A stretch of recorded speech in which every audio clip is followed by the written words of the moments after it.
तो सबसे पहले कि आज हम लोग class 12th chapter 2 song of my self का क्वेश्चन आंसर करेंगे, जो कि वाल्ट विटमैन लिखे हुए हैं। तो आइए हम लोग वन बाय वन क्वेश्चन देखते हैं। पहला क्वेश्चन है कि एक्सप्लेन द लाइन। क्या है? एक्सप्लेन द लाइन, मतलब लाइन को एक्सप्लेन कीजिए। क्या कीजिए? लाइन को एक्सप्लेन कीजिए।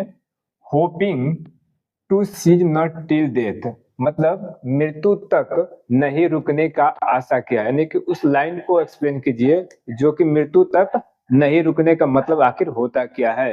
तो पहले हम इसका समझ लेते हैं आखिर कैसे होता है ये। होपिंग का मतलब होता है आशा, सीज नॉट मतलब होता है नहीं रुकना। क्या होता है? नहीं रुकना। टिल डेथ मतलब होता है मृत्यु तक, यानी कि टिल डेथ, यानी कि हो गया टिल डेथ मतलब मृत्यु तक। सीज नॉट का मतलब हो गया नहीं रुकना। क्या होता है? नहीं रुकना। होपिंग टू मतलब आशा, यानी कि मृत्यु तक नहीं रुकने का आशा क्या होता है।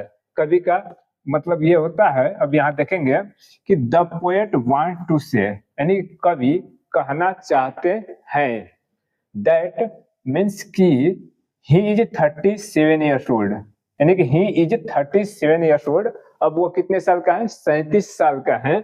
नाउ, अब, नाउ मीन्स अब, हिज हेल्थ इज गुड, उनका स्वास्थ्य क्या है? अभी क्या है? अच्छा है। हिज हेल्थ इज गुड, यानी कि उसका स्वास्थ्य, यानी कि उनका रिस्पेक्ट देंगे इस तरह से होता है। उसका, उनका भी होता है, तो उनका स्वास्थ्य क्या अच्छा है। एंड ही होप्स, और ही होप्स वो आशा करते हैं दैट की ही विल बी हेल्दी, वो क्या रहेंगे? हेल्दी रहेंगे, मतलब स्वस्थ रहेंगे। बी मतलब होता है होना। क्या होता है? बी मतलब होना। ही विल बी हेल्दी, यानी कि वह स्वस्थ रहेंगे। कौन? वाल्ट विटमैन के बारे में बताया जा रहा है। किसके बारे में बताया जा रहा है? वाल्ट विटमैन के बारे में। कब तक रहेंगे? इन फ्यूचर, फ्यूचर में टिल डेथ, यानी कि फ्यूचर में वह स्वस्थ रहेंगे मरते दम तक, यानी कह मरते दम तक क्या रहेंगे? भविष्य में वह स्वस्थ रहेंगे। क्या रहेंगे? स्वस्थ रहेंगे। अब हम लोग यहाँ पाते हैं, कह रहे what has formed the speakers blood, यानी कि स्पीकर्स ब्लड का मतलब होता है लेखक का ब्लड। क्या हो गया? लेखक का ब्लड। यहाँ अपोस्ट्रोफी से क्या है? अपोस्ट्रोफी से का मतलब होता है काके की, संबंध दिखाता है। क्या दिखाता है? संबंध। कह रहा है द स्पीकर्स ब्लड, मतलब स्पीकर का खून व्हाट हैज फॉर्म्ड, किस चीज का बना है। अब हम लोग यहाँ देखेंगे किस चीज का बना है। कह रहा है कि द स्पीकर्स ब्लड, मतलब स्पीकर का खून, मतलब वाल्ट विटमैन का खून, यानी लेखक का खून हैज बीन फॉर्म्ड, मतलब बना है। हैज बीन फॉर्म्ड बना है। तो हम देखेंगे the speakers blood has been formed, speaker मतलब लेखक का खून बना है, यानी पैसिव वॉइस है। क्या है? पैसिव वॉइस में है। बाय द सॉइल, मतलब द का प्रयोग होता है जो निश्चित चीज होता है, मतलब इस मिट्टी से। बाय द सॉइल मतलब इस मिट्टी से, इस मिट्टी से। एंड मतलब और एयर, मतलब इस मिट्टी और इस एयर से बना है।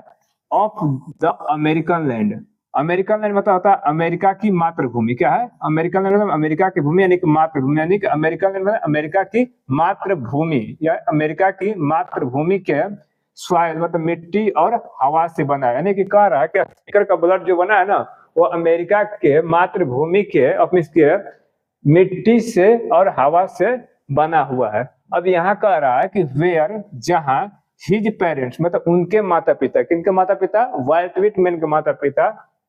एंड ग्रैंड पेरेंट्स मतलब उनके यानी उनके दादा दादी। क्या है? उनके दादा दादी हो गया।